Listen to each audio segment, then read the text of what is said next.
नमस्कार दोस्तों, मैं हूँ आरती प्रजापति यूट्यूब चैनल पर आप सभी का हार्दिक स्वागत करती हूँ। दोस्तों, आज के इस वीडियो में हम देखने वाले हैं प्रीवियस ईयर के क्वेश्चन, और वो भी हम यूनिट 2 के करने वाले जो रिसर्च एप्टीट्यूड के आपके होते हैं वो। ओके, वो भी 25 सितंबर 2020 में जो क्वेश्चन पूछे गए थे रिसर्च एप्टीट्यूड के, वो first shift and second shift दोनों के यहाँ पर क्वेश्चन में यहाँ पर कराने वाली हूँ। आई होप आप लोगों को वीडियो अच्छा लगेगा। वीडियो को सबसे पहले लाइक कर दीजिए, अपने दोस्तों को भी शेयर कर दीजिए ताकि उनकी भी हेल्प हो जाए, और इस चैनल को सब्सक्राइब करना ना भूलें ताकि इस चैनल पर जो भी वीडियोस डेली डाले जाते हैं उसकी नोटिफिकेशन आपको टाइम पे मिलती रहे। तो चलिए दोस्तों, देर ना करते हुए चलते हैं टॉपिक की ओर, देखते हैं किस तरीके के क्वेश्चन पूछे गए थे और क्वेश्चन क्या कहना चाहते थे, किस तरीके से उसके आंसर आते थे। ओके, चलिए। सबसे पहला क्वेश्चन आपके सामने, निम्नलिखित में से कौन सा शोध हस्तक्षेप आधारित चक्रीय प्रकृति और सुधार केंद्रित है? तो यहाँ पर देखिए, आपको जब भी चक्रीय प्रकृति या सुधार केंद्रित ऐसे शब्द मिल जाते हैं तो वहाँ पर आपको ना आंख बंद करके एक्शन रिसर्च पर टिक कर लेना है। ओके, क्यों करना है वो भी मैं आपको बताती हूँ कि एक्शन रिसर्च आखिर है क्या। ओके, वैसे भी मैंने 24 सितंबर का जो भी क्वेश्चन पेपर कराया था उसमें भी ये बताया था कि एक्शन रिसर्च आखिर है क्या। ओके, चलिए यहाँ पर थोड़ा सा बता देती हूँ कि एक्शन रिसर्च जो होता है वो आपका छोटे क्षेत्र में होता है। कैसे छोटे क्षेत्र में? छोटे क्षेत्र में यानी कि जो उसका एरिया होगा वो छोटा होगा। जैसे कि मान लीजिए कि स्कूल है। ओके, तो स्कूल का जो एरिया होता है वो कैसा होता है? छोटा होता है ना। तो छोटे एरिया पर ये जो रिसर्च होता है वो किया जाता है। ओके, मोस्टली आपके स्कूल में ही ज़्यादा किया जाता है, यानी कि एजुकेशन लेवल पर स्कूलों में ज़्यादा ये एक्शन रिसर्च किया जाता है। उसके बाद देखिए कि कुछ इंडस्ट्रीज होती है या फिर कुछ कुछ कंपनियां होती है, वो क्या करते हैं, अपने एम्प्लॉयड पर रिसर्च करना चाहते हैं, तो वहाँ पर भी एक्शन रिसर्च अप्लाई होगा। ओके, तो ये बात हुई आपकी एक्शन रिसर्च कहाँ पर अप्लाई होते हैं। फिर देखिए, एक्शन रिसर्च में क्या होता है कि कुछ मान लीजिए कि स्कूल में कुछ बच्चे ऐसे हैं कि हम जो प्रार्थना कार्यक्रम करते हैं स्कूल में, तो उस प्रार्थना कार्यक्रम में मान लीजिए कि 15 बच्चे ऐसे हैं कि जो ज्वाइन नहीं होते हैं, उसे अटेंड नहीं करते प्रार्थना कार्यक्रम को। ओके, तो यहाँ पर ये जो 15 बच्चे हैं वो प्रार्थना कार्यक्रम को अटेंड नहीं करते हैं, तो उसका क्या करना पड़ेगा, उनमें ये सुधार लाना पड़ेगा कि वो लोग सुधार लाके हमें ये प्रयत्न करना है कि ये 15 बच्चे जो है जो प्रार्थना कार्यक्रम में सम्मिलित नहीं होते हैं वो सम्मिलित होने लगे। ओके, तो यहाँ पर क्या होता है, सुधार करने की स्थिति होती है। बाकी के शोधों में सुधार करने की स्थिति नहीं होती है, लेकिन एक्शन रिसर्च एक ऐसा रिसर्च होता है जहाँ पर क्या होता है, सुधार करने की बात आती है। कि जैसे कि मान लीजिए क्लासरूम है, तो क्लासरूम में बच्चा मान लीजिए 4-5 बच्चे ऐसे कि होमवर्क करके नहीं लाते हैं, तो ऐसे बच्चों पर क्या करेंगे, हम एक्शन रिसर्च अप्लाई करेंगे, और क्यों नहीं लाते हैं और उसके पीछे का रीज़न क्या है। तो ये सारी बातें आप वहाँ पर क्या करेंगे, उसे देखेंगे, और फिर जाकर आप वहाँ पर एक्शन रिसर्च करेंगे। एक्शन रिसर्च करके क्या करेंगे, जो भी बच्चे होमवर्क लेकर नहीं आते हैं उनको होमवर्क लेकर आने लगे, ऐसा कुछ करेंगे। यानी कि सबसे पहले आप वहाँ पर क्या करते हैं, निदान करते हैं, और उसके बाद उसी निदान के आधार पर क्या करते हैं, उपचार भी करते हैं। ओके, तो ये काम होता है आपका एक्शन रिसर्च में। अब देखिए, चक्रीय प्रकृति की बात है, सुधार केंद्रित होता है, जो मैंने बता दिया कि उसमें सुधार करने की स्थिति।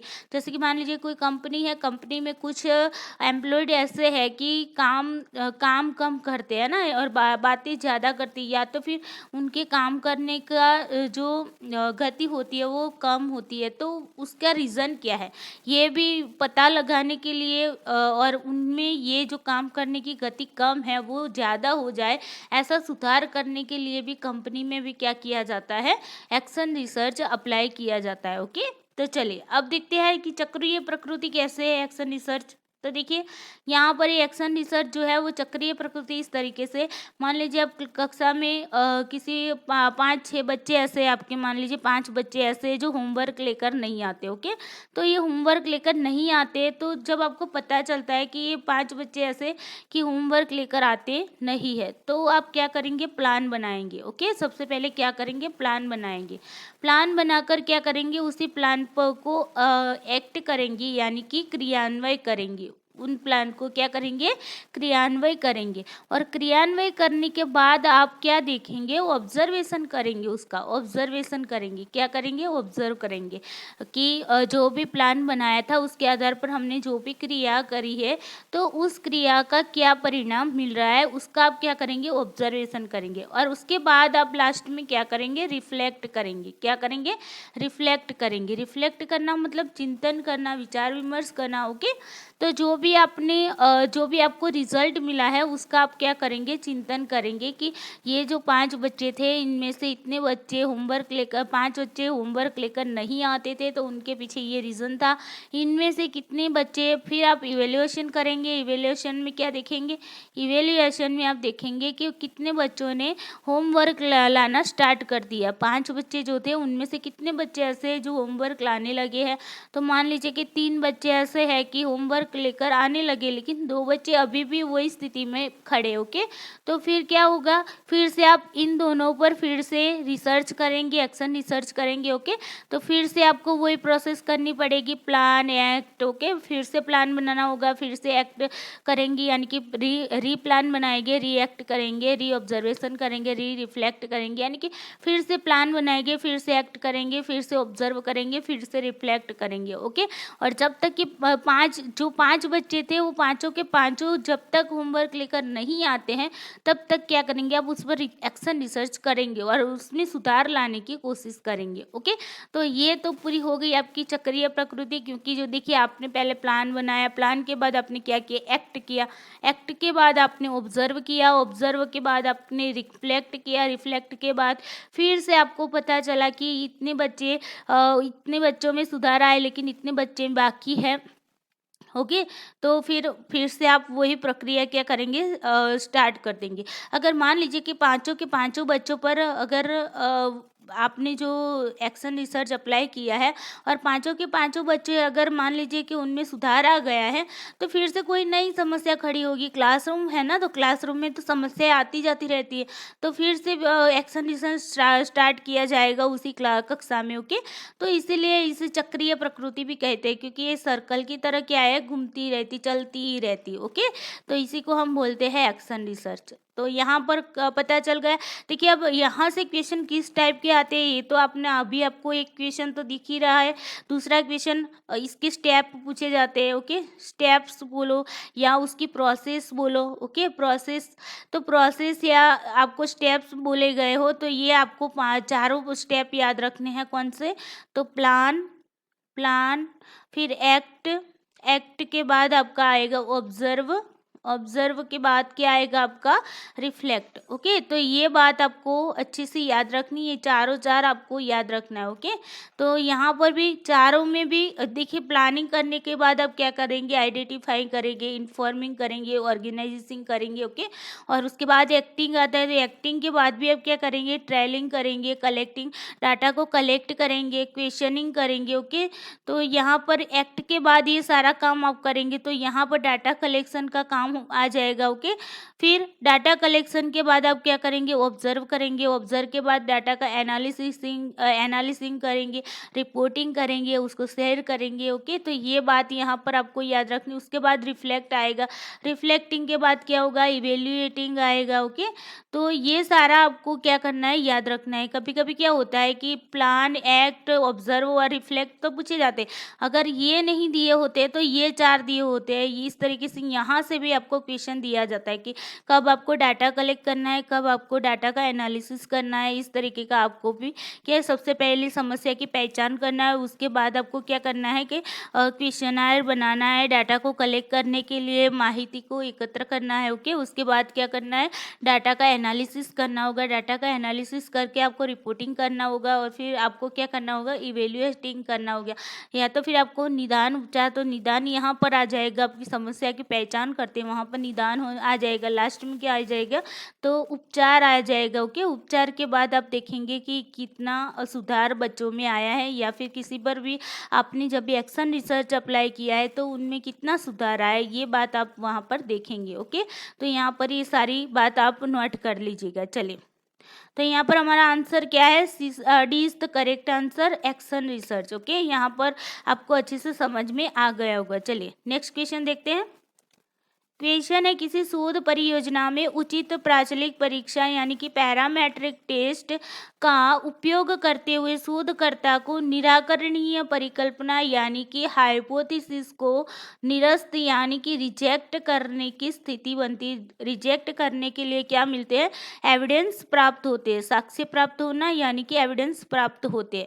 तो ऐसा करने से किस प्रकार की त्रुटि होने की संभावना होती है? तो देखिए यहाँ पर क्या पूछा गया है कि पैरामेट्रिक टेस्ट का उपयोग करके किसी शोधकर्ता ने क्या किया है, किसी शोधकर्ता ने शोध परियोजना बनाई और उनमें क्या हुआ कि उनकी जो नल हाइपोथेसिस है, नल हाइपोथेसिस जो है, नल हाइपोथेसिस, ओके, तो नल हाइपोथेसिस है वो क्या करने की सिचुएशन बनी है, उनको जो एविडेंस प्राप्त हुए है उसके आधार पर क्या होता है कि उनको अपनी नल हाइपोथेसिस को क्या करना पड़ रहा है? रिजेक्ट करना पड़ रहा है। तो ऐसी कंडीशन में कौन सी त्रुटि होगी? तो सबसे पहले ये देख लीजिए कि त्रुटि होती है, उससे त्रुटि को इंग्लिश में कहते हैं एरर, ओके। तो ये एरर होती है वो दो टाइप की होती, एक आपकी होती है टाइप 1 एरर, एक आपकी क्या होती है? टाइप 1, और दूसरी आपकी होती है type 2 error, okay, type 2 error. अब देखिए टाइप 1 एरर है उसी को हम बोलते हैं अल्फा एरर। क्या बोलते हैं? Alpha error, okay, alpha error. और अल्फा एरर को इस तरीके से लिखा जाता है। जबकि टाइप 2 एरर है वो उसे हम बोलते हैं बीटा एरर। क्या बोलते हैं? Beta error. तो ये बीटा एरर है उसे हम इस तरीके से लिखते हैं, ओके। तो ये आपको याद रखना है। चलिए यहाँ तक क्लियर हुआ कि एरर के दो टाइप होते हैं, type 1 error, type 2 error. Type 1 error को हम बोलते हैं अल्फा एरर, टाइप 2 एरर को बोलते हैं बीटा एरर, ओके। चलिए अब टाइप एरर कब बनती है? टाइप 1 एरर कब बनती है? टाइप 1 एरर यानी कि alpha error, okay. Alpha error कब बनती है दोस्तों? तो अल्फा एरर जो है वो आपकी तब बनती है जब आपकी नल हाइपोथेसिस होती है। नल हाइपोथेसिस को हम किस तरीके H0 के रूप में लिखते हैं, ओके। सांकेतिक रूप में अगर देखते हैं तो इसे हम इस तरीके से H0 की तरह लिखते हैं, ओके। तो ये हमारी हाइपोथेसिस है, नल हाइपोथेसिस का सिंबल है, ओके। तो देखिए जब भी आपकी नल हाइपोथेसिस जो है वो ट्रू है, क्या है? ट्रू है, यानी कि एक्सेप्ट हो रही है। क्या हो रही है? एक्सेप्ट हो रही है।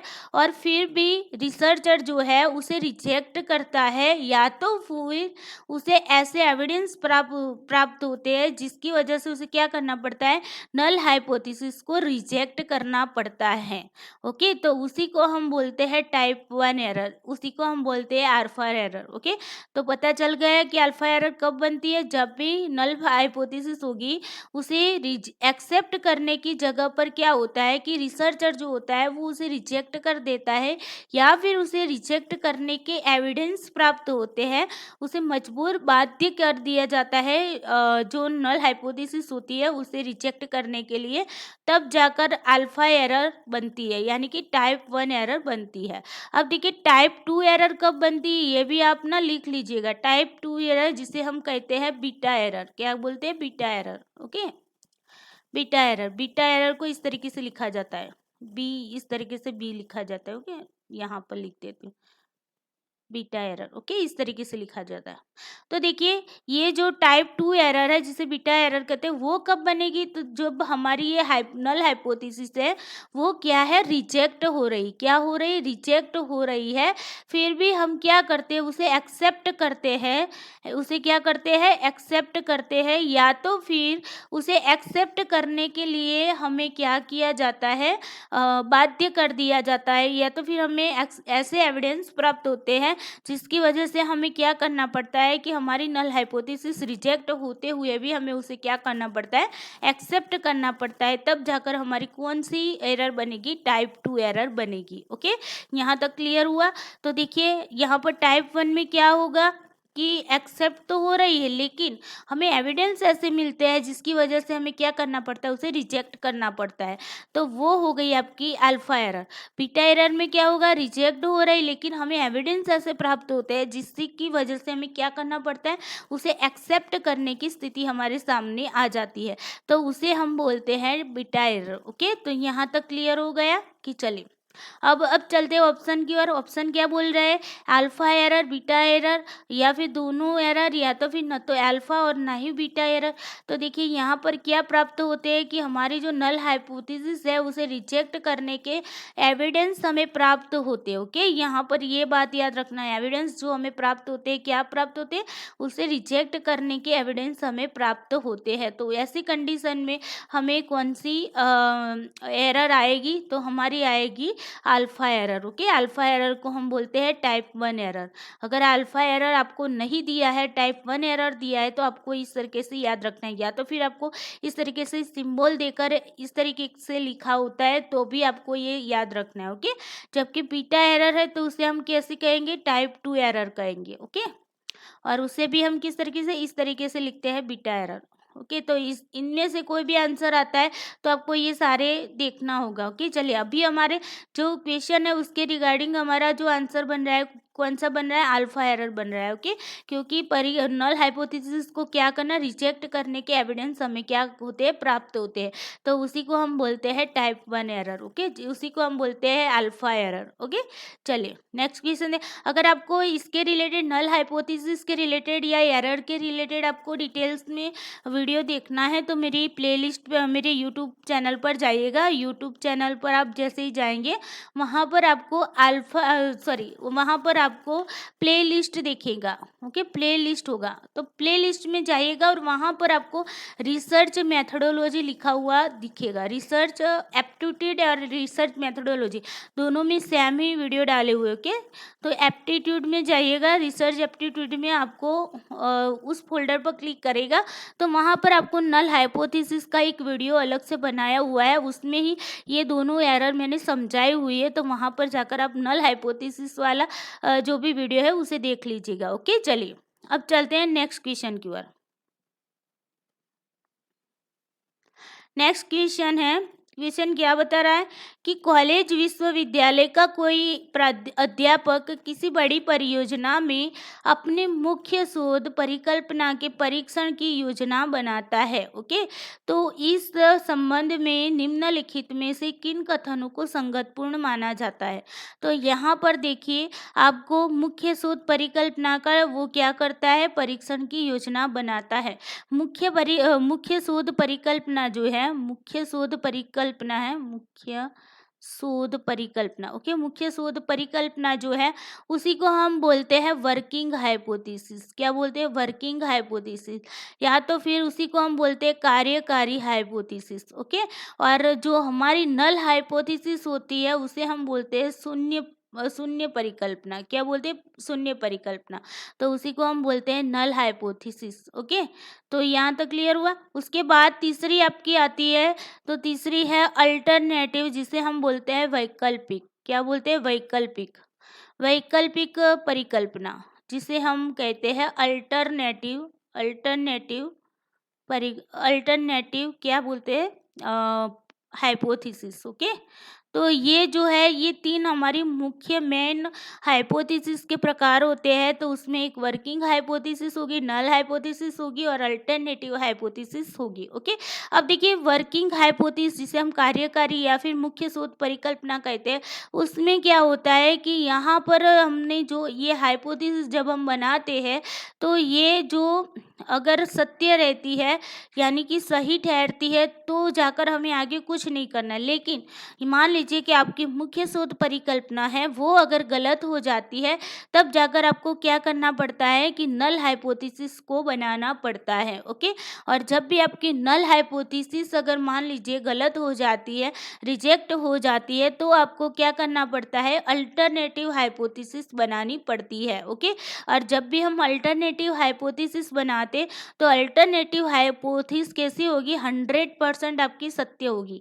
यानी कि इसका कभी भी टेस्टिंग नहीं होगा। ओके, जो सत्य है उसे उसका कभी भी टेस्टिंग नहीं किया जा सकता। जैसे कि सूर्य है वो पूरब से ही निकलता है, तो उसका हम जांच नहीं करते कि सूर्य क्या पूरब से निकलता है या नहीं निकलता। ओके, उसे जांच करने की ज़रूरत नहीं होती। उसी तरीके से अल्टरनेटिव हाइपोथेसिस होती है, उसे जांच करने की ज़रूरत नहीं पड़ती, क्योंकि वो क्या होती है, 100% राइट होती है, सत्य होती है। ओके, जबकि ये हमारी वर्किंग हाइपोथेसिस और नल हाइपोथेसिस हाइपोथेसिस जो है वो दोनों कैसी होती है, वो सत्य भी होती है और असत्य भी होती है। जब भी हमारी मेन मुख्य शोध परिकल्पना अगर गलत होगी यानी कि रिजेक्ट होगी, तब जाकर हम क्या करेंगे, नल हाइपोथेसिस का निर्माण करेंगे और नल हाइपोथेसिस को टेस्ट करेंगे। ओके, तो ये बात इतना यहाँ पर आपको याद रखना है। चलिए अभी ऑप्शन की ओर चलते हैं, क्या कहना चाहते हैं।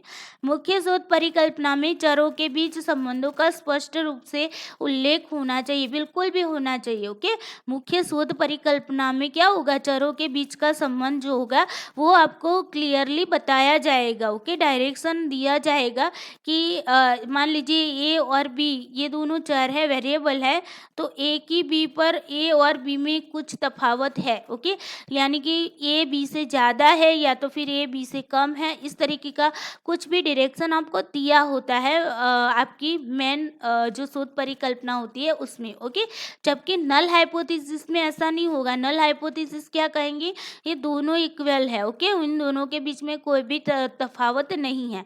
इस प्रकार की ये नल हाइपोथेसिस आपकी बनेगी। ओके, यानी कि दोनों कैसे होंगे, इक्वल होंगे, दोनों के बीच में किसी भी प्रकार का तफावत नहीं है, ये आपकी होगी नल हाइपोथेसिस। ओके, तो यहाँ पर देखिए क्या बताया जा रहा है कि मुख्य, तो देखिए यहाँ पर ये दोनों सेम है, दोनों बराबर है, तो इनके बीच का संबंध तो हमें क्लियर नहीं पता चलेगा ना कि ए का ए बी से ज़्यादा है या फिर बी से कम है, ये तो हमें नहीं पता चलेगा ना।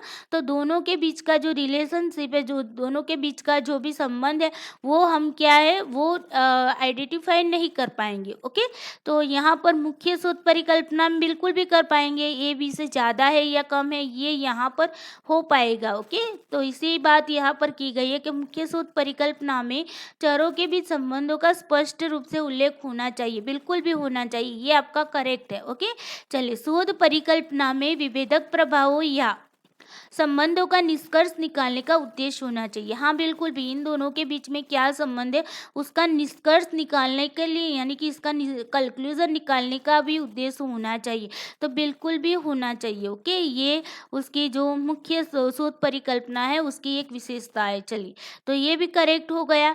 उसके बाद देखिए निराकरणीय परिकल्पना पहले से निर्धारित होती है, यानी कि हाइपोथेसिस, नल हाइपोथेसिस होती है वो क्या होती है, पहले से निर्धारित होती है, तो बिल्कुल भी नहीं होती। पहले से निर्धारित क्या होती है, आपकी ये जो मुख्य शोध परिकल्पना होती है वो पहले से निर्धारित होती है। ओके, लेकिन जो शून्य हाइपोथेसिस होती है वो पहले से निर्धारित नहीं होती, वो इस पर डिपेंड करती है, किस पर, मुख्य शोध परिकल्पना पर डिपेंड करती है। अगर मुख्य शोध परिकल्पना जो आपकी अगर रिजेक्ट होती है, तब जाकर आपको शून्य हाइपोथेसिस यानी कि नल हाइपोथेसिस का टेस्टिंग करने की बात आती है। ओके, तो ये कथन क्या हो गया आपका, गलत हो गया। ओके, पहले से वो निर्धारित नहीं हो सकती है। चले नेक्स्ट देखते हैं कि मुख्य शोध परिकल्पना के परीक्षण हेतु प्रत्यक्ष सहायता उपलब्ध हो। ओके, तो यहाँ पर देखिए क्या बताया जा रहा है कि जो भी हमारी मुख्य शोध परिकल्पना होती है उसके परीक्षण हेतु प्रत्यक्ष सहायता हमें क्या होनी चाहिए, तो उपलब्ध होनी चाहिए। ओके, तो यहाँ पर ये बात बताई गई, तो वहाँ पर हमें प्रत्यक्ष रूप से सहायता उपलब्ध हो भी सकती है या फिर क्या नहीं भी हो सकती है। ओके, तो ये कथन क्या हो गया आपका, गलत हो गया मुख्य शोध परिकल्पना के संदर्भ में। ओके, वहाँ पर प्रत्यक्ष सहायता भी उपलब्ध हो सकती है या अप्रत्यक्ष रूप से भी हम क्या उसे सहायता हमें प्राप्त होती है। ओके, चलिए उसके बाद देखिए कि शोध परिकल्पना पर निराकरणीय परिकल्पना के परिणाम का निर्धारण कर अप्रत्यक्ष रूप से अंतिम निर्णय पर पहुंचा जा सकता है। बिल्कुल भी मैंने यही बात यहाँ पर बताई है ना कि जो भी हमारी नल हाइपोथेसिस होती है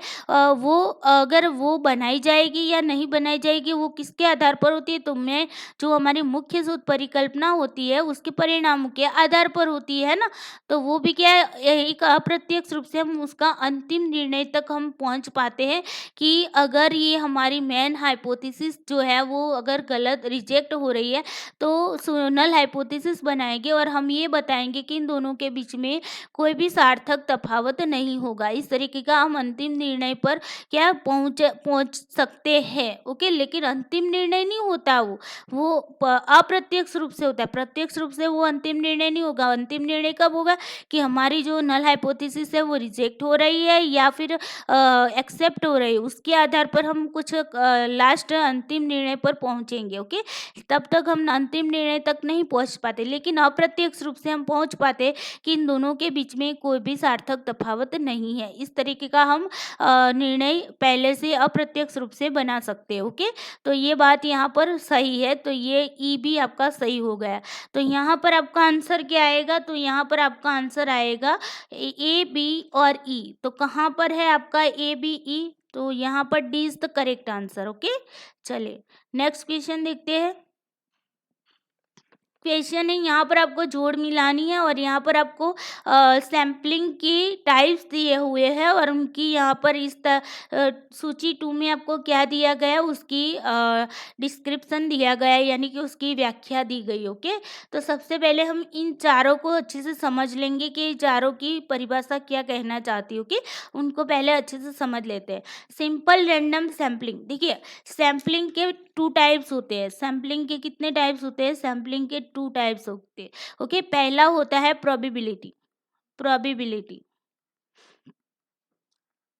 दूसरा आपका होता है नॉन प्रोबेबिलिटी। क्या होता है, नॉन प्रोबेबिलिटी।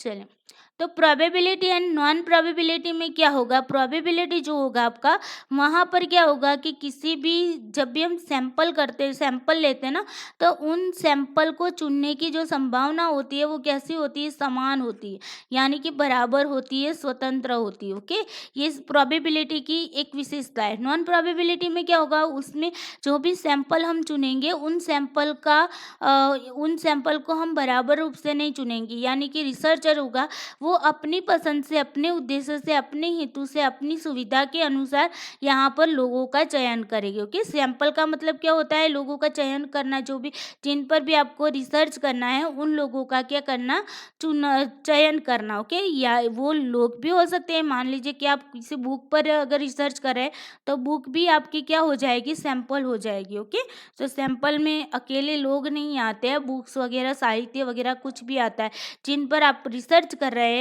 जिनको आपने क्या किया है, अपने रिसर्च में सम्मिलित किया, जिनसे आप डाटा कलेक्ट करने वाले हैं, उन सभी को आप सैंपल कह सकेंगे। ओके, तो सैंपल के बारे में भी सैंपलिंग के वीडियो मैंने बनाए हैं, वो भी आप जाइएगा डिटेल में अगर आपको पढ़ना है तो। चलिए, अब प्रोबेबिलिटी की भी 4 सैम्पलिंग होते हैं, टाइप्स होते हैं। तो प्रोबेबिलिटी में 4 टाइप्स, एक तो आपका होता है simple random sampling, simple random sampling. Okay, sampling. फिर दूसरा आपका आता है systematic, systematic, systematic random systematic sampling भी बोला जाता है। Okay, systematic sampling. उसके बाद आता है क्लस्टर, क्लस्टर सैम्पलिंग। चौथा आता है आपका stratified, stratified. Okay, stratified sampling. तो स्ट्रेटिफाइड सैम्पलिंग इस तरीके से आपके 4 सैम्पलिंग जो होते हैं वो आपके प्रोबेबिलिटी के होते हैं। किसके होते हैं, प्रोबेबिलिटी के। अब देखिए प्रोबेबिलिटी की मैंने विशेषता, मेन विशेषता क्या बताई, कि यहाँ पर अगर जो भी लोग चुने जाएंगे उनकी चुने जाने की संभावना कैसी होगी, समान होगी, यानी कि इक्वल होगी, बराबर बराबर की होगी। ओके, तो इन चारों में वही फॉलो होगी। अब देखिए सिंपल रैंडम सैम्पलिंग में क्या होगा कि हम क्या करेंगे कि वहाँ पर लोगों का अगर चयन करना है तो कुछ विधियों का यूज़ करेंगे, जैसे कि पासा की मदद से, या फिर चिट्ठियों की मदद से। चिट्ठियों की मदद से मान लीजिए क्लासरूम में 50 बच्चे हैं, उनमें से मुझे 10 बच्चों पर रिसर्च करना है, तो मैं क्या करूँगी, एक डिब्बा लूँगी, डिब्बे में कुछ चिट्ठियाँ लगा लूँगी, 50 चिट्ठियाँ डालूँगी, 50 बच्चे ना, तो 50 नंबर लिखकर वो 50 चिट्ठियाँ इस डिब्बे में रखूँगी और बारी बारी से हर एक बच्चे को यहाँ पर बुलाऊँगी और यहाँ से मैं क्या करूँगी, यहाँ पर से चिट्ठियाँ निकालने को बोलूँगी। तो यहाँ से मैं 10 चिट्ठियाँ निकालूँगी, तो मान लीजिए 50 में से 10 बच्चे को मैं खड़ा करती हूँ और उनको यहाँ पर चिट्ठी निकालने को कहती हूँ। तो यहाँ पर देखिए ये 1 2 3 4 5 इस तरीके से नंबर दिए होंगे चिट्ठियों में। ओके, तो 50 तक दिए होंगे। तो यहाँ पर बहुत 50 चिट्ठियाँ, तो उनमें से कौन सी चिट्ठी किस बच्चे के हाथ में आएंगी वो तो फिक्स नहीं होगा ना। बच्चे ने हाथ डाला तो मान लीजिए ये भी आ सकती है या फिर ये भी आ सकती है। तो यहाँ पर क्या होता है कि उनके चुने जाने की संभावना जो होती है वो कैसे होती है, समान होती है, बराबर होती है। ओके, तो ये आपकी सिंपल रैंडम सैम्पलिंग की बात हुई। सिस्टमेटिक में क्या होगा, आप सिस्टमेटिक तरीके से उसमें बच्चों का चुनाव करेंगे। किस तरीके से, तो उसके लिए एक फॉर्मूला है n/n। ओके, तो ये बड़ा एन है और स्मॉल एन। तो ये कैपिटल एन क्या बताता है, आपकी पॉपुलेशन बता रहा है। क्या बताता है, वो पॉपुलेशन बताता है, पूरी पॉपुलेशन। मान लीजिए क्लासरूम में 50 बच्चे हैं, तो 50 बच्चे आपकी क्या हो गए, स्मॉल, ये एन हो गया आपका कैपिटल एन। ओके, और स्मॉल एन किसे कहेंगे, मान लीजिए मुझे 50 में से 10 बच्चे चुनने हैं, तो ये आपके हो गए स्मॉल एन। इसी फॉर्मूले को अपनाकर हम क्या करेंगे, तो हमारे पास कैपिटल एन कितना है, 50 है, स्मॉल एन कितना है, 10, मुझे 10 बच्चे चाहिए। तो उसके आधार पर आप क्या करेंगे, इसे जितना कटता है काट दीजिए, 10 पंजे 50 यानी कि 5। ओके, तो 5 नंबर वाले जो भी बच्चे होंगे, यानी कि मैं 1 2 3 4 5 इस तरीके से नंबर दे दूंगी बच्चों को। तो क्या करूंगी कि 5वें नंबर वाला जो भी बच्चा होगा उसे मैं लूंगी, फिर 10वें नंबर वाला बच्चा, फिर 15, यानी कि अंतराल जो होगा, डिस्टेंस होगा, वो सेम होगा। ओके, यहाँ पर देखिए, यहाँ से 1 से मैंने 5 के बीच में 5वें नंबर वाले को लिया, फिर 5 से 10 के बीच में 10वें नंबर वाले को लिया। तो वो जो अंतर था इन लोगों के बीच में, वो क्या है, 5 का डिफरेंस आ रहा है ना। तो उसी अंतराल के आधार पर मैं क्या करूँगी, उन बच्चों का चयन करूँगी। इस तरीके से मैं यहाँ पर ये फॉर्मूला यूज़ करके सिस्टमेटिकली रूप से क्या करूँगी, जो सैम्पलिंग होता है उसका चयन करूँगी। ओके, तो ये बात हो गई आपकी सिस्टमेटिक सैम्पलिंग की। चलिए, अब नेक्स्ट देखते हैं हम। इन सबको मैं हटा लेती हूँ।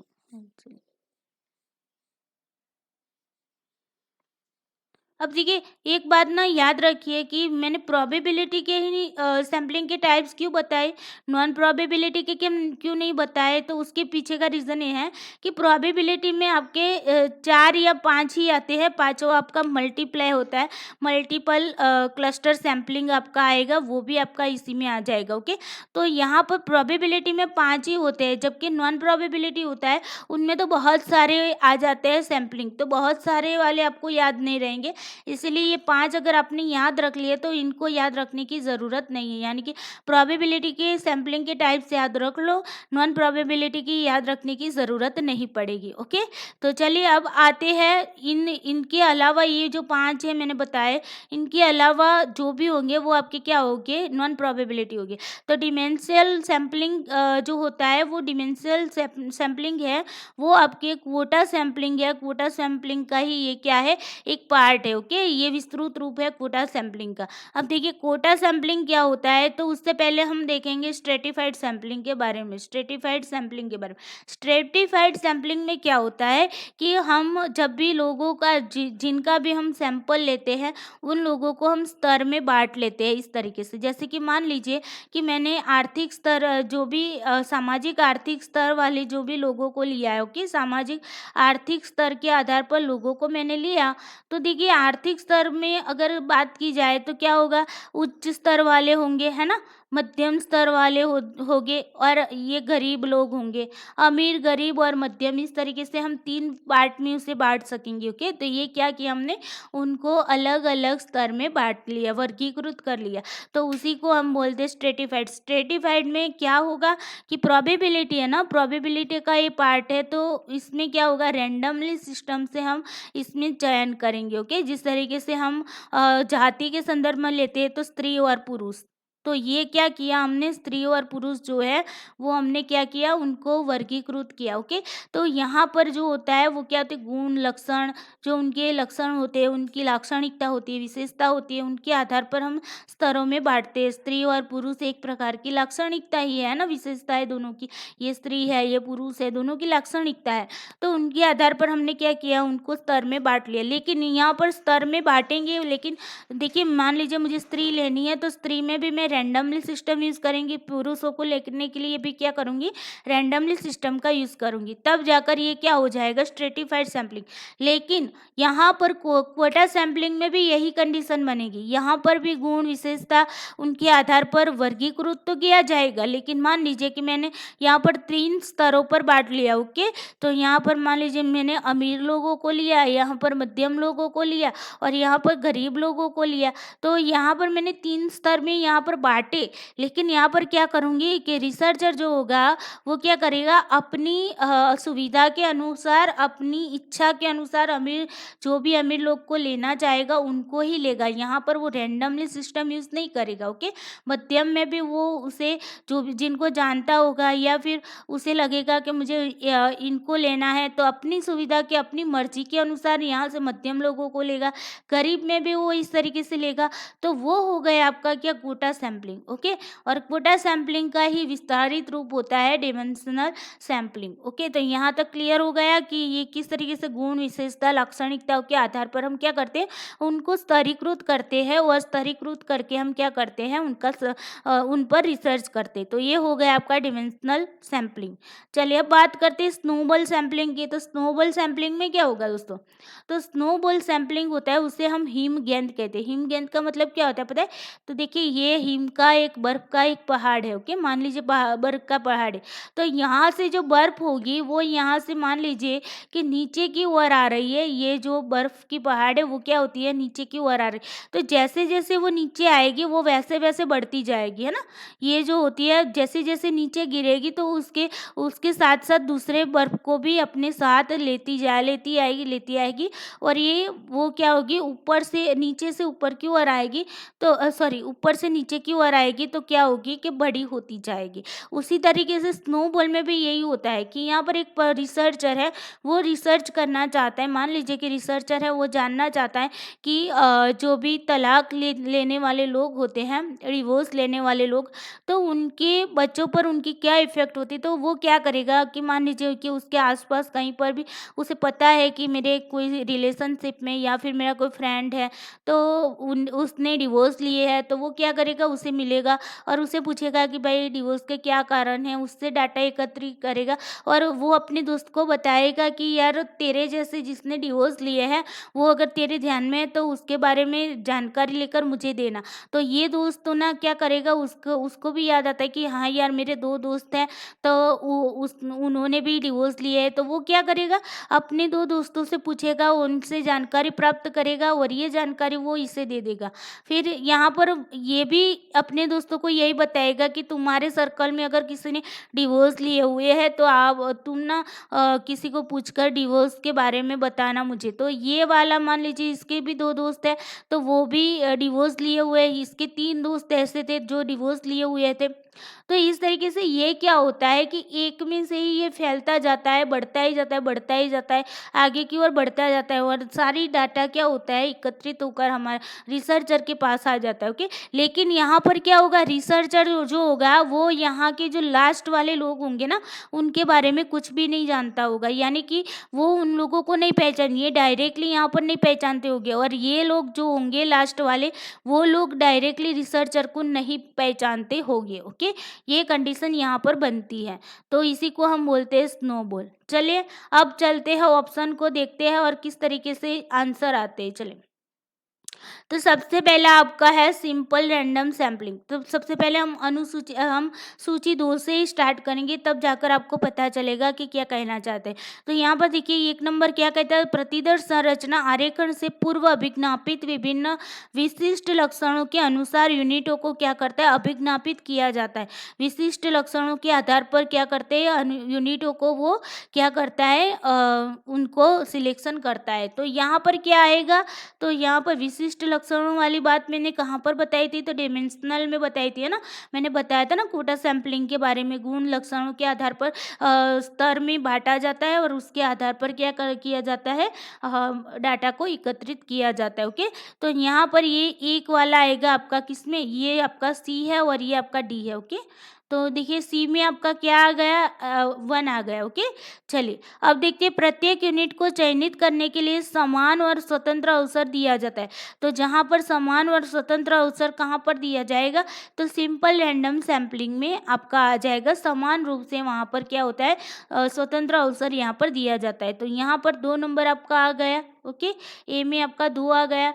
अब देखिए यहाँ पर क्या है, अंतराल n/n से प्राप्त किया जाता है और इसका उपयोग कर यूनिटों को निकाला जाता है, जहाँ n समष्टि आकार साइज यानी कि पॉपुलेशन साइज होती है और n प्रतिदर्श आकार यानी कि सैम्पलिंग साइज होती है। तो यहाँ पर फार्मूला वाली बात मैंने कहाँ पर बताई थी आपको, तो सिस्टमैटिक में बताई थी, है ना। तो यहाँ पर 2 नंबर में आपका आ जाएगा तीसरा। फिर देखिए यहाँ पर क्या है, प्रथम सदस्य यूनिट तृतीय यूनिट को अभिज्ञापित करने के लिए प्रयोग की जाती है। यह अनवरत चलता ही रहता है। तो मैंने ये बताया था ना आपको, इस तरीके से ये अनवरत चलता ही रहता है, चलता ही रहता है। जिस तरीके से हिम गेंद होती है वो इस तरीके से छोटी नीचे से ऊपर से नीचे की ओर आती है तो बड़ी बनती जाती है, बनती जाती है, बनती जाती है। ओके, तो यही कंडीशन यहाँ पर हो रही है। तो वो क्या हो गई आपकी स्नोबॉल। तो यहाँ पर डी में क्या आ जाएगा, 4 आ जाएगा। चलिए अब लगा लीजिए ए में 2 कहाँ पर है, जहाँ पर आपको ए में 2 लगेगा ना वही आपका आंसर होगा।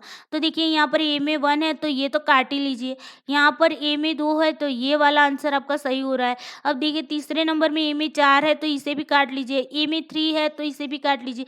अगर मान लीजिए यहाँ से आपको एक ही ए से ही आपको आंसर मिल जाता था, ओके, लेकिन अगर मान लीजिए कि यहाँ पर 1 2 में ए में 2 2 दिया हो, तब क्या करना पड़ेगा, तब जाकर आपको सेकंड वाला देख लेना चाहिए, ओके, वरना आपको एक ए से ही आपके आंसर बन जाते। तो यहाँ पर B is the correct answer. Okay, आपका ए है, ये बी है, ये सी है और ये डी है, तो आपका B is the correct answer. Okay, चले अब चलते हैं नेक्स्ट क्वेश्चन की ओर। नेक्स्ट क्वेश्चन क्या कहना चाहता है कि निम्नांकित प्रदत्त सूची से उन विशेषताओं को संसूचित करने वाले कथनों को चुनिए जो गुणात्मक शोध प्रतिमान से संबंधित है, यानी कि क्वालिटेटिव रिसर्च से संबंधित है। ये बातें यहाँ पर पूछी गई। तो देखिए गुणात्मक शोध जो होता है उसके बारे में थोड़ा सा आपको बता देती हूँ। ओके, चलिए, जो क्वालिटेटिव रिसर्च होता है ना दोस्तों, क्वालिटेटिव रिसर्च में क्या होता है, तो वहाँ पर गुणों को ध्यान में लिया जाता है। ओके, गुणों के आधार पर रिसर्च किया जाता है। अब देखिए जैसे कि गुण, यहाँ पर जो मात्रा होती है, मात्रात्मक यानी कि जो संख्या होती है, संख्या को ध्यान में नहीं लिया जाता है, यहाँ पर गुणों को ध्यान में लिया जाता है। जैसे कि मान लीजिए कि आप समाज शास्त्र में कोई रिसर्च करना चाहते हो। ओके, समाज शास्त्र में कोई रिसर्च करना चाहते हैं और आप ये जानना चाहते हैं कि किसी समुदाय के बारे में आप जानना चाहते हैं, उनकी संस्कृति के बारे में जानना चाहते हैं, तो यहाँ पर आप क्या करेंगे, जो संस्कृति, मान लीजिए आप आदिवासी समुदाय पर अगर आप रिसर्च करना चाहते हैं तो आपको क्या करना पड़ेगा, आदिवासी समुदाय में के बीच जाना पड़ेगा, उनके साथ रहना पड़ेगा, उनके हर एक वर्तन व्यवहारों को, जो उनका व्यवहार है, उनका वर्तन है, जो उनका बिहेवियर, उनका आपको क्या करना पड़ेगा, ऑब्जर्वेशन करना पड़ेगा। ओके, ऑब्जर्वेशन करके आपको क्या करना पड़ेगा, रिसर्च करना पड़ेगा। तो यहाँ पर क्या होता है, वास्तविक परिस्थिति में वो लोग किस तरीके से वास्तविक परिस्थिति में रहते हैं, किस तरीके से खाते हैं, किस तरीके के कपड़े पहनते हैं, किस तरीके से उनके रीति रिवाज है, ये सारी बातें आपको वास्तविक रूप में प्रत्यक्ष रूप से जाकर क्या करना पड़ेगा, उसे देखना पड़ेगा और उसके आधार पर आपको डाटा इकट्ठा करके उसके आधार पर आप क्या कहेंगे, कुछ निर्णय तक पहुंचेंगे कि ये संस्कृति के लोग होते हैं वो इस तरीके के होते हैं। ओके, तो ये बात हो गई आपके गुणात्मक शोध की बात हो गई। तो गुणात्मक शोध में अगर आप याद रखें तो इसी तरीके से आपको याद रखना है। ओके, मोस्टली गुणात्मक क्वालिटेटिव रिसर्च होते हैं वो ज़्यादातर समाजशास्त्र में ज़्यादातर होते हैं। ओके, देखिए अब ऑप्शन की ओर चलते हैं और उससे समझने की कोशिश करते हैं। चले, यहाँ पर क्या बताया जा रहा है, यह शोध प्रतिभागियों के परिप्रेक्ष्य से सामाजिक घटनाओं के अवबोध से संबंधित है। हाँ बिल्कुल, प्रतिभागियों के परिप्रेक्ष्य के सामाजिक घटनाओं को, तो हमने यहाँ पर क्या बताया कि सामाजिक समुदाय में जाकर आपको क्या करना पड़ेगा, प्रत्यक्ष रूप से आपको उसका अवलोकन करना पड़ेगा। यहाँ पर आपको उनके बीच रहना पड़ेगा। उनके बीच रहने का मतलब क्या होगा, उनके साथ सहयोगी बनकर रहना पड़ेगा। ओके, उनको पता नहीं चलना चाहिए कि आप रिसर्च करने के लिए यहाँ पर आए, वहाँ पर आपको उनके सहयोगी बनना पड़ेगा, उनके समुदाय का हिस्सा बनना पड़ेगा और तब जाकर आप वहाँ पर क्या करेंगे, तब जाकर आप वहाँ पर रिसर्च कर पाएंगे। ओके, तो ये बात आपकी क्या हो गई, क्वालिटेटिव रिसर्च के संदर्भ में सही है। चलिए, अब दूसरा बता रहा है, यह चरों के मध्य संबंध स्थापित करने की ओर अग्रसर होता है, मापित सामाजिक तथ्यों में परिवर्तन के कारणों की व्याख्या करता है। देखिए, कभी भी क्वालिटेटिव रिसर्च होता है वो कभी भी मेजरमेंट वाला नहीं होता है। मेजरमेंट किस में किया जाएगा? जहाँ पर आपकी मात्रात्मक संख्यात्मक जो बातें आती है वहाँ पर आपका मेजरमेंट होगा। गुणों में कभी भी हम मेजरमेंट नहीं कर पाते। ओके, तो ये वाला। और यहाँ पर गुणात्मक रिसर्च होता है, उसमें हम चरों के बीच कभी भी रिलेशनशिप स्थापित नहीं कर पाते। ओके, तो ये बात आपको याद रखनी है। तो ये बात जो बता रही है वो गलत है। ओके, क्वालिटेटिव रिसर्च के संदर्भ में गलत है। उसके बाद देखिए, ये वास्तविक परिदृश्य में संचालित होता है, जो आधार सामग्री का प्रत्यक्ष स्रोत है तथा शोधकर्ता एक महत्वपूर्ण साधक है। बिल्कुल भी है। ओके, मैंने बताया ना कि वास्तविक परिस्थिति में यहाँ पर आपको उनके बीच जाना पड़ेगा, उनके रीति रिवाजों को देखना पड़ेगा वास्तविक रूप में, और वहाँ से उसे ऑब्जर्व करके आपको क्या करना पड़ेगा? डाटा को इकट्ठा करना पड़ेगा, और वहाँ पर आपको रिसर्चर को खुद को जाना पड़ेगा। ओके, तो यहाँ पर रिसर्चर जो होगा वो क्या होगा? इम्पोर्टेंट हो जाएगा। तो यहाँ पर ये कथन जो होगा वो क्वालिटेटिव संदर्भ में सही है। चलिए, अब यह प्रक्रिया से संबंधित है, न कि परिणामों या उत्पादों मात्रा से। तो यहाँ पर देखिए, यहाँ पर परिणाम या उत्पादों से मात्रा नहीं होता है। ओके ओके, वो क्या होता है कि यह प्रक्रिया से संबंधित होता है, प्रोसेस से संबंधित होता है, बिल्कुल भी होता है। तो ये भी आपका क्या हो गया? सही हो गया। अब देखिए, ये सार्वभौमिक संदर्भ रहित सामान्यीकरणों के प्रतिपादन का प्रयास करता है। देखिए, कभी भी आपका क्वालिटेटिव रिसर्च होगा वो कभी भी किसी पर जनरलाइजेशन इसका नहीं कर पाते। ओके, कभी भी जनरलाइजेशन नहीं होता है क्वालिटेटिव रिसर्च का। क्यों नहीं होता है? मान लीजिए कि हमारे भारत में मान लीजिए मैं गुजरात से हूँ, तो ये गुजरात है, और गुजरात में मैं मानती हूँ कि आदिवासी समुदाय की ऊपर मैं क्या करती हूँ? स्टडी कर रही हूँ। ओके, और यहाँ पर पश्चिम बंगाल है, और मुझे ये भी जानना है कि पश्चिम बंगाल के जो आदिवासी समुदाय वाले लोग हैं उन पर भी मैं रिसर्च करना चाहती हूँ। तो देखिए, मैं यहाँ पर भी रिसर्च कर रही, यहाँ पर भी रिसर्च कर, इनका तुलनात्मक रिसर्च कर रही। तो आप मुझे ये बताइए, क्या गुजरात के जो आदिवासी समुदाय के लोग हैं और पश्चिम बंगाल के आदिवासी समुदाय के लोग हैं, क्या उनकी संस्कृति, उनकी रहनी कहनी, उनके रीति रिवाज दोनों सेम होंगे? तो बिल्कुल भी नहीं होंगे, है ना। यहाँ पर गुजरात की संस्कृति अलग है, पश्चिम बंगाल की संस्कृति अलग है। उसी तरीके से पूरे भारत में, पूरे वर्ल्ड में हर एक जगह पर जो भी जनजातियाँ होती है, जो भी समुदाय होते हैं, उनके भी डिफरेंट रहने वाला है। जैसे कि मान लीजिए गुजरात है, गुजरात के पास राजस्थान है, यहाँ पर देखा जाए तो महाराष्ट्र है ना। तो देखिए, राजस्थान की संस्कृति अलग है, महाराष्ट्र की संस्कृति अलग है, गुजरात की संस्कृति अलग है। तो सभी का नेचर अलग अलग है, सभी का कल्चर अलग अलग है।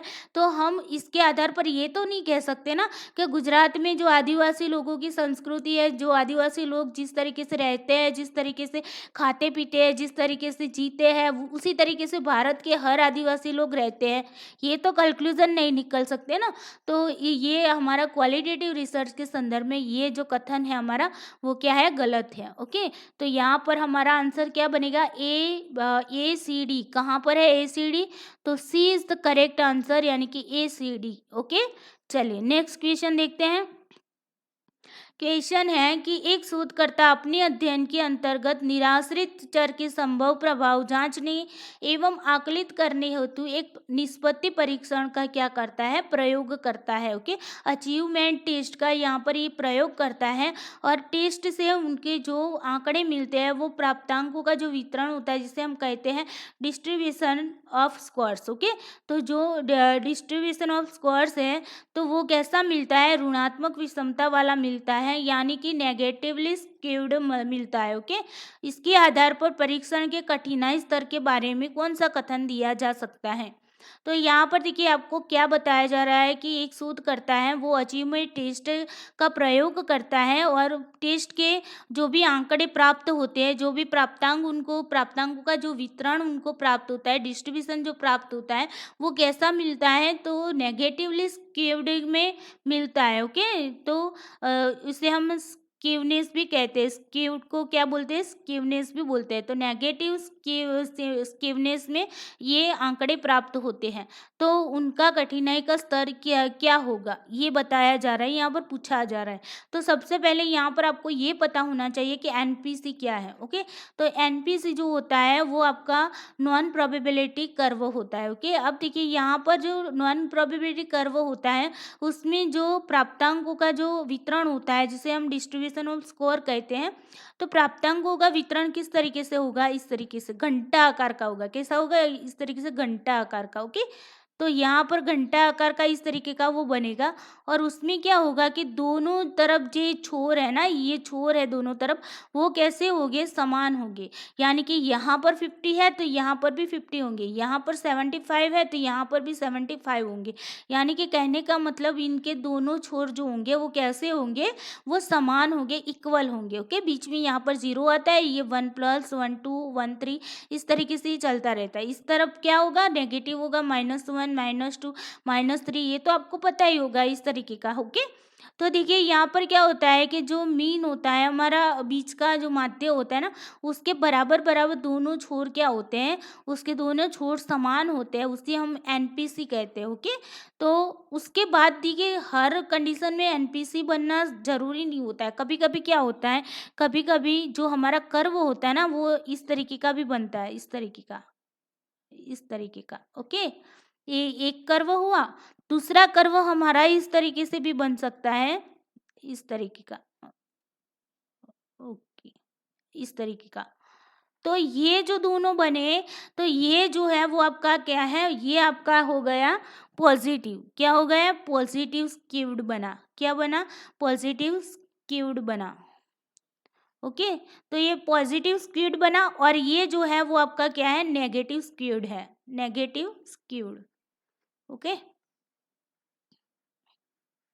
तो देखिए यहाँ पर क्या होता है, पॉजिटिव में क्या होगा, ये जो साइड होगी वो आपकी क्या होगी, लेफ्ट साइड होगी। ओके, और ये जो साइड होगी आपकी क्या होगी, राइट साइड होगी। ओके, तो देखिए पॉजिटिव में क्या होगा, लेफ्ट साइड पर जो होंगे वो प्राप्तांक होंगे वो कैसे होंगे, वहाँ पर ये प्राप्तांक ज़्यादा बनेंगे।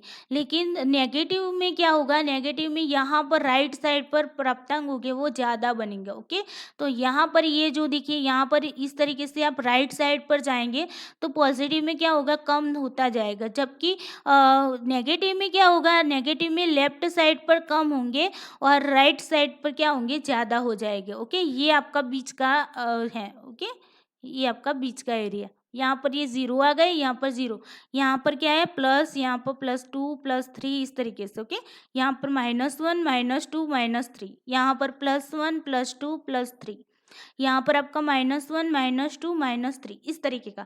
अब देखिए स्क्यूड के दो प्रकार होते हैं, पॉजिटिव और नेगेटिव। ओके, तो यहाँ पर क्या होता है, मान लीजिए कि आपकी क्लास में 50 बच्चे हैं, उनका टेस्ट लिया गया। ओके, टेस्ट लिया गया तो उसमें क्या प्राप्त हुए कि यहाँ पर आपका टेस्ट लिया गया तो उसमें से कुछ बच्चे, मान लीजिए कि ओ सॉरी,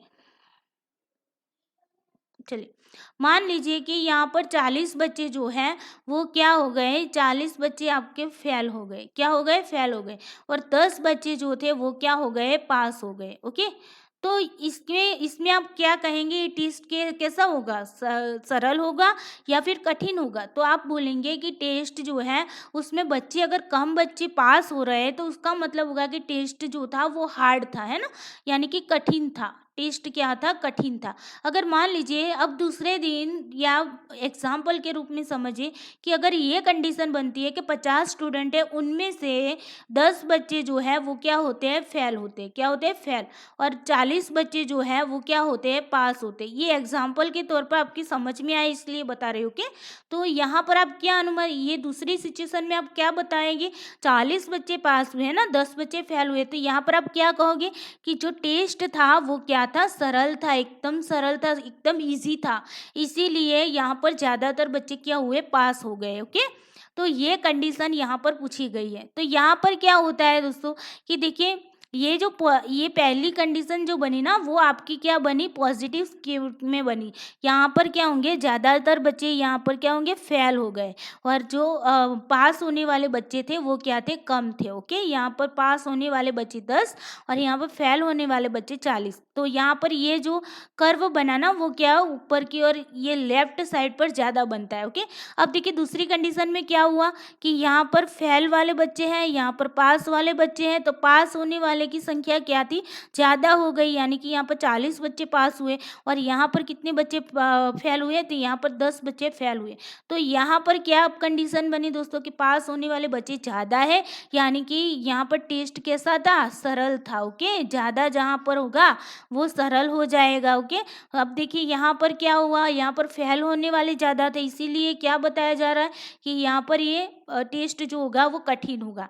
लेकिन यहाँ पर क्या बताया जा रहा है कि यहाँ पर नेगेटिव स्क्यूड में ये बताया जा रहा है कि जहाँ पर क्या होते हैं कि पास होने वाले बच्चे क्या है, ज़्यादा है, तो उसी के आधार पर हम ये बता सकते हैं कि ये टेस्ट जो था वो सरल था। ओके, तो ये नेगेटिव स्क्यूड की बात हुई, यहाँ पर पॉजिटिव। आई होप ये नेगेटिव पॉजिटिव को समझाने के लिए ये दोनों मैंने एग्जाम्पल आपके सामने ली, ये स्क्यूड भी आपको याद रखने। ओके, तो देखिए यहाँ पर क्वेश्चन हमें ऋणात्मक विषमता यानी कि नेगेटिवली स्क्यूड के बारे में बात बताया गया।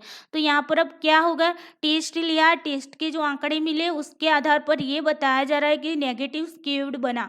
तो उसका परीक्षण यानी कि टेस्टिंग का जो कठिनाई का स्तर होगा वो कैसा होगा, तो अब आप क्या बताएंगे कि टेस्ट का जो लेवल है वो क्या होगा, सरल होगा। ओके, इजी होगा, है ना। तो नेगेटिव में हम सरल देखेंगे। तो यहाँ पर देखिए the test is very easy, यानी कि परीक्षण अत्यंत सरल है, बिल्कुल भी सही है। ओके, परीक्षण अत्यंत कठिन है, देखिए सरल में हमारा नेगेटिव बनेगा और कठिन में क्या बनेगा, पॉजिटिव बनेगा। ओके, अब देखिए परीक्षण न तो सरल है न ही कठिन है, जब ऐसी स्थिति आती है कि परीक्षण न तो सरल है और न ही कठिन है, तो तब जाकर आपका एनपीसी बनेगा इस तरीके का। ओके, जहाँ पर क्या होगी कि पास होने वाले 50 होंगे, मान लीजिए 50 स्टूडेंट है तो पास होने वाले भी 25 और ये फेल होने वाले भी 25 और ये पास होने वाले भी कितने, 25, यानी कि इक्वल इक्वल हो जाएंगे। तो यहाँ पर हम ये कह पाएंगे कि ना तो टेस्ट कठिन था और ना ही टेस्ट क्या था, सरल था। ओके, तो ये कंडीशन जो हमारी बन रही वो एनपीसी में बन रही, कहाँ गया, ओके चलिए ये हमारी एनपीसी में बनेगी। ओके, तो ये नेगेटिव, ये पॉजिटिव, ये एनपीसी। यहाँ पर क्या बताया जाए, परीक्षण सरल है और इसकी सामान्यीकरण की जरूरी, यहाँ पर नॉर्मलाइजेशन करने की ज़रूरत पड़ती ही नहीं है। ओके, तो यहाँ पर परीक्षण सरल है तो यहाँ पर बताया जा रहा है तो नॉर्मलाइजेशन कराने की ज़रूरत पड़ती नहीं है। तो हमारा यहाँ पर आंसर कौन सा होगा, is the correct answer. Okay, चलिए नेक्स्ट क्वेश्चन देखते हैं। क्वेश्चन दिया गया है कि एक शोधकर्ता को सभी चरणों में नैतिक और आचार संबंधी मानकों को चोट पहुंचाए बगैर कोडल औपचारिकताओं का पालन करना होता है। यहाँ पर आपको ये बताया जा रहा है कि जो शोधकर्ता होता है, जो रिसर्चर होता है उनको क्या करना पड़ता है, जब भी वो रिसर्च करता है, रिसर्चर जो है वो रिसर्च करता है तो उसे रिसर्च के जो भी स्टेप्स हैं उन सभी स्टेप्स में उसे क्या करना पड़ता है कि जो नैतिक और आचार संबंधी जो मानक होते हैं जिसे हम शोध नैतिकता कहते हैं। ओके, तो शोध नैतिकता के जो भी मुद्दे होते हैं उसको उसे क्या करना पड़ता है, फॉलो करना पड़ता है। ओके, उसे फॉलो करके यानी कि शोध नैतिकता को ठेस पहुंचाए बिना ही उसे क्या करना पड़ता है, हर स्टेप में रिसर्च करना होता है। तो ये कथन देखिए यहाँ पर अभिकथन और आपको तर्क दोनों ही दिया गया है। ओके, असर्शन दिया है और आपको रीज़न दिया है। तो असर्शन हमारा क्या है, सही है, बिल्कुल भी सही है, क्योंकि हमने रिसर्च इथिक्स का मैंने वीडियो बनाया है, वो भी आप देख लीजिएगा, वहाँ पर आपको अच्छे से समझ में आ जाएगा। ओके, रिसर्च इथिक्स नाम लिखा ही हुआ है, इथिक्स। तो रिसर्च इथिक्स में क्या होगा कि हमें जो भी शोध करते हैं हम उसमें शोध नैतिकता के जो भी मानदंड होते हैं उसका हमें उल्लंघन नहीं करना होता। ओके, हर एक स्टेप में हमें ये बात याद रखनी, बिल्कुल भी ये सही है। दूसरा रीज़न क्या बताया, इसके पीछे का रीज़न क्या है, तो जब भी हम डाटा को संग्रहण करना यानी कि डाटा कलेक्शन करते हैं और फिर डाटा का विश्लेषण यानी कि डाटा का एनालिसिस करते हैं और प्रदत्त के विवेचन या व्याख्या के संदर्भ में। ओके, तो प्रदत्त का जो भी हम क्या करते हैं, डाटा का इंटरप्रिटेशन करते हैं, डाटा का क्या करते हैं, इंटरप्रिटेशन करते हैं, तो उस टाइम आचार संहिता की दृष्टि से आघात पहुंचाने की पर्याप्त गुंजाइश है। यानी कि अगर हम देखिए क्या होता है कि ये जो 3 स्टेप होते हैं ना, मैंने रिसर्च एथिक्स में भी बताया कि सबसे ज़्यादा शोध नैतिकता को कहाँ पर देखा जाता है, तो डाटा कलेक्शन, डाटा एनालिसिस और डाटा इंटरप्रिटेशन में। ओके, तो अगर आपने यहाँ पर देखिए शोध नैतिकता में थोड़ा सा भी अगर यहाँ पर शोध नैतिकता को ठेस पहुँचाई, तो समझ लीजिए आपका जो रिसर्च होगा वो वैलिड नहीं होगा, यानी कि आपने क्या किया है, शोध नैतिकता का भंग किया है, ये बात यहाँ पर सिद्ध हो जाएगी। तो ये जो 3 होते हैं ना स्टेप, इसमें बहुत ही ध्यान रखना होता है शोध नैतिकता के बारे में। ओके, तो यहाँ पर क्या बताया जा रहा है कि data collection, data analysis, data interpretation के संदर्भ में आचार संहिता की दृष्टि से आघात पहुंचाने की पर्याप्त गुंजाइश है। हाँ, बिल्कुल भी है। ओके, यहाँ पर ही शोध नैतिकता को आघात पहुंचाने की गुंजाइश ज़्यादातर होती है। ओके, बाकी के स्टेप में शोध नैतिकता को ठेस पहुंचाने की इतनी गुंजाइश नहीं रहती है जितनी कि यहाँ पर आपके ये 3 स्टेप में रहती है। तो ये आपको यहाँ पर दोनों बातों क्या है, सही है, और दोनों बात क्या बता रहे हैं कि आर जो होता है वो क्या है, एक ही सही व्याख्या कर रहा है। ओके, आर जो है वो क्या है, एक ही सही व्याख्या कर रहा है, यानी कि हमारा ए इज द करेक्ट आंसर। चलिए नेक्स्ट क्वेश्चन देखते हैं। क्वेश्चन है कि शोध में निम्नांकित में से किन चरणों में आईसीटी समर्थन के विनियोजन की गुंजाइश अपेक्षाकृत अधिक है। देखिए शोध के जो भी स्टेप्स होते हैं ना, रिसर्च के जितने भी स्टेप्स हैं, उन सभी स्टेप में सबसे ज़्यादा आईसीटी का उपयोग कहाँ पर होता है। तो सबसे ज़्यादा आईसीटी का उपयोग आपका, एक तो डाटा जब कलेक्ट करेंगे तब आपका आईसीटी का उपयोग होता है। दूसरा आपका डाटा एनालिसिस में होता है। ओके, एनालिसिस में होता है। ये दोनों जो होते हैं, डाटा कलेक्शन और डाटा एनालिसिस जो होता है, इन दोनों में आईसीटी का उपयोग सबसे ज़्यादा होता है। क्यों होता है पता है? डाटा कलेक्ट करते हैं तो अभी के समय में फ़िलहाल ऑनलाइन का ज़माना आ गया है ना, आईसीटी का ज़माना आ गया है, तो लोग क्या करते हैं, गूगल फॉर्म का यूज़ करते हैं। गूगल फॉर्म के माध्यम से क्या करते हैं, डाटा को इकट्ठा करने लगते हैं। तो ये क्या हुआ, आपने आईसीटी का यूज़ किया। देखिए जब भी आप रिसर्च की प्रॉब्लम को देखने जाएंगे तो रिसर्च को प्रॉब्लम को ढूंढने में आपको आईसीटी का इतना उपयोग नहीं होता है ना। फिर आपको हाइपोथेसिस बनाना होता है तो उसमें भी उतना उपयोग नहीं होता है। हाइपोथेसिस आप बिना आईसीटी के भी बना सकते हो। उसके बाद देखिए आप जब भी उसके ऑब्जेक्टिव बनाएंगे वहाँ पर भी नहीं होगा। रिसर्च डिज़ाइन बनाएंगे वहाँ भी आप आईसीटी का ज़्यादातर उपयोग नहीं कर पाएंगे। लेकिन सबसे ज़्यादा उपयोग कहाँ पर करते हैं, डाटा कलेक्शन और डाटा एनालिसिस में करते हैं। ओके, डाटा एनालिसिस में किस तरीके से, अब तो ऐसे सॉफ्टवेयर आ गए जहाँ पर क्वांटिटेटिव रिसर्च होते हैं, तो वहाँ पर क्या होता है, स्टेटिस्टिकल वे से डाटा को एनालिसिस करना पड़ता है। जैसे कि टी टेस्ट अप्लाई करना पड़ता है, एफ टेस्ट अप्लाई करना पड़ता है। तो ये सारे टेस्ट अप्लाई करने में जब आपके आंकड़े बहुत ज़्यादा होते हैं तब जाकर आपको उनकी जो प्रोसेस करनी होती है वो बहुत ही मुश्किल हो जाती है। ओके, तो उसमें एरर आने की संभावना भी बहुत होती है, भूल बहुत ज़्यादा आती है। ओके, तो अब तो क्या हो गए, एसपीएसएस इस तरीके के सॉफ्टवेयर भी आ गए। एसपीएसएस है, फिर दूसरे 2-4 सॉफ्टवेयर है जहाँ पर क्या होता है कि आपको सिर्फ और सिर्फ डाटा को डालना होता है।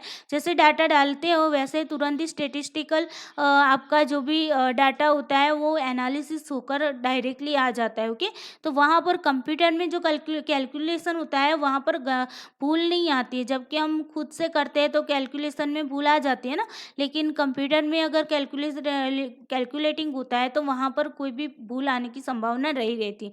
इसीलिए अभी के समय में डाटा एनालिसिस करने के लिए और डाटा कलेक्ट करने के लिए हम सबसे ज़्यादा आईसीटी का उपयोग करते हैं। ओके, चलिए अब ऑप्शन की ओर चलते हैं। तो यहाँ पर यही बताया गया कि कौन से चरण में आईसीटी का ज़्यादा उपयोग होता है। तो देखिए प्रॉब्लम फॉर्मुलेशन, तो बिल्कुल भी प्रॉब्लम फॉर्मुलेशन में हम इतना यूज़ नहीं करेंगे आईसीटी का। हाइपोथेसिस के निर्माण में भी नहीं करेंगे। डाटा संकलन यानी कि डाटा कलेक्शन बिल्कुल भी करेंगे। डाटा एनालिसिस में भी करेंगे। डाटा इंटरप्रिटेशन में भी इतना हम यूज़ नहीं करते हैं आईसीटी का। ओके, तो यहाँ पर हमारा आंसर क्या बन रहा है, सी और डी। कहाँ पर है, तो यहाँ पर सी इज द करेक्ट आंसर। चलिए नेक्स्ट क्वेश्चन देखते हैं। क्वेश्चन है, शोधकर्ता के लिए ज्ञान प्राप्ति की विधियों में से निम्नांकित में कौन ऐसी है जो समय एवं प्रयास दृष्टि से क्या है, मितव्ययी है। मितव्ययी का मतलब क्या होता है, मितव्ययी का मतलब होता है कि कम खर्चीला। क्या होता है, कम खर्चीला। जहाँ पर खर्चा कम होता है वैसी। ओके, तो जब भी हम रिसर्च करने जाते हैं तो रिसर्च में हमारा खर्चा ज़्यादा हो जाता है। तो ऐसी कौन सी विधि है जहाँ पर हमें खर्च कम हो जाता है और हमारा जो डाटा जो हमें इकट्ठा करना है उसमें सहायता प्रदान होती है। तो देखिए, अनुभव की विधि तो एक्सपीरियंस मेथड में नहीं होगा। ओके, फिर आगमनात्मक इंडक्टिव मेथड में भी नहीं होगा, डिडक्टिव में भी नहीं होगा, लेकिन यहाँ पर किसी प्राधिकारी से परामर्श की विधि बिल्कुल भी होगा। क्यों होगा पता है? कि परामर्श करते हैं ना, आप काउंसलिंग करते हैं किसी प्राधिकारी, यानी कि जो भी शोध आपका रिसर्च का जो टॉपिक है उसके रिलेटेड जो आपके मान लीजिए आपके गाइड हो गए, या फिर कोई ऐसे व्यक्ति जो रिसर्च के टॉपिक के आधार पर जानकारी रखता है, तो आप उनसे मिलेंगे, उनसे सलाह लेंगे, तो वहाँ पर आपको योग्य सलाह मिलेगी, और योग्य सलाह मिलेगी तो आप ना रिसर्च के लिए इधर-उधर भटकेंगे नहीं और आपको सही दिशा मिल जाएगी। और जैसे ही सही दिशा मिलेगी तो आप उसी दिशा की तरफ जाएँगे और वहाँ पर से आंकड़े इकट्ठा करेंगे, और क्या आपका रिसर्च जो होता है वो रिसर्च अच्छे से आप पूरा कर पाएँगे। तो जैसे ही आप सीधे आपको एक लक्ष्य मिल जाता है, सीधी दिशा मिल जाती है, डायरेक्शन मिल जाता है, तो यहाँ पर खर्चा कम होगा। लेकिन अगर आपको कोई सलाह देने वाला नहीं होगा, आप किसी से सलाह नहीं लेंगे, अकेले-अकेले ही खुद से सब मैनेज करने लगेंगे, तो इधर-उधर भटकने की संभावना ज़्यादा बन जाएगी। जैसे ही आप इधर-उधर भटकने लगेंगे तो आपका खर्चा भी ज़्यादा होने लगेगा, है ना? अगर आप किसी से पूछकर, मान लीजिए कि एक एग्ज़ाम्पल के रूप से समझते हैं कि अगर आप अपने दोस्त के घर जाना चाहते हैं, लेकिन आप पहली बार अपने दोस्त के घर जाते हो, ओके? तो आप जैसे ही अपने दोस्त को पूछ लेते कि भाई कैसे आना है, तो आपका दोस्त बताया था कि ये एरिया में आपको आना है। अब देखिए, आपके दोस्त ने बता लिया कि ये एरिया में आपको आना है, ओके? तो सोसाइटी का नाम तो आपको बता दिया, चलिए सोसाइटी में भी आप चले भी गए, लेकिन अब सोसाइटी में बहुत सारे पार्ट है, अब कौन से पार्ट में आपका दोस्त रहता है वो तो आपको पता नहीं है। आप जैसे ही सोसाइटी में एंटर होते हैं, आपके दोस्त को फ़ोन नहीं लगता है और आप किसी से पूछते भी नहीं हैं, और डायरेक्ट अपने दोस्त का घर ढूँढने निकल पड़ते हैं। तो देखिए, यहाँ पर जाएँगे, यहाँ पर इस लाइन में जाएँगे, इस लाइन में जाएँगे, इस लाइन में जाएँगे, और लास्ट में आपको पता चलता है कि आपके दोस्त का घर तो यहाँ पर था। ओके? तो ये क्या हुआ, आप यहाँ पर भटकते रहे और आपने किसी से पूछा नहीं, और भटकते-भटकते आपने वो आपका दोस्त का घर चुन लिया। लेकिन अब देखिए, दूसरी कंडीशन क्या बनती है, आप जैसे अपने दोस्त की सोसाइटी में जाते हैं, तो यहाँ पर कोई बंदा खड़ा है, कोई व्यक्ति खड़ा है, उससे आप पूछ लेते हैं कि भाई साहब, ये नाम का व्यक्ति कहाँ पर रहता है, तो आपका वो व्यक्ति आपको बता देता है कि ये तीसरी लाइन पर चले जाओ और इस नंबर के घर पर चले जाओ, ये व्यक्ति यहाँ पर रहता है। तो आप ना इधर उधर भटके बिना ही सीधे ही आपके दोस्त के घर पहुँच जाते। तो ये क्या हुआ कि आपने किसी को पूछकर, अगर आपने रिसर्च किया, आपने किसी से पूछकर आपके दोस्त का घर ढूंढा, तो आपको उसमें खर्चा भी कम हुआ, आपका टाइम भी बच गया, है ना? इधर-उधर भटकते रहेंगे तो आपका टाइम कितना बगड़ेगा, है ना? बिगड़ेगा। तो यहाँ पर भी ये कंडीशन होती है कि रिसर्च में भी यही होता है कि अगर किसी से सलाह लेकर आप अगर रिसर्च करते हो तो आपको योग्य दिशा मिलती है, और उसी के आधार पर अगर आप रिसर्च करते हो तो आपका खर्चा भी क्या होता है, कम होता है।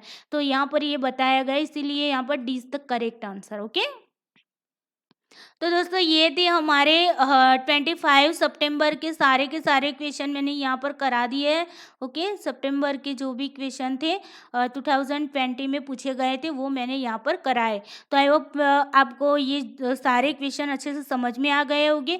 अगर आपको यहाँ पर भी कोई भी डाउट्स रहता है तो कमेंट बॉक्स नीचे दिया हुआ है, तो कमेंट बॉक्स में कमेंट कर सकते हैं, या तो फिर आप हमारा जो टेलीग्राम ग्रुप है उसी टेलीग्राम ग्रुप में भी आप ऐड हो सकते हैं, और टेलीग्राम ग्रुप में ज्वाइन होकर भी वहाँ पर भी आप अपना क्वेश्चन रख सकते हैं, आपके डाउट्स क्लियर कर सकते हो। ओके, और हमारे टेलीग्राम ग्रुप में डेली शाम को 7:30 बजे 7:30 को क्विज सेशन रखा जाता है, और उसी क्विज सेशन में हम प्रीवियस ईयर के क्वेश्चन पेपर हर रोज कराते हैं। ओके, और साथ ही 4 बजे, शाम 4 बजे करंट एंड कंप्यूटर के क्वेश्चन भी होते हैं। तो आप लोग जो भी लोग टेलीग्राम यूज़ करते हैं और इस ग्रुप को ज्वाइन करना चाहते हैं, तो वो लोग यहाँ पर नीचे डिस्क्रिप्शन में लिंक दी हुई है, वहाँ पर जाकर आप टेलीग्राम ग्रुप को ज्वाइन कर सकते हो। चलिए दोस्तों, आज के लिए इतना ही। Thank you so much.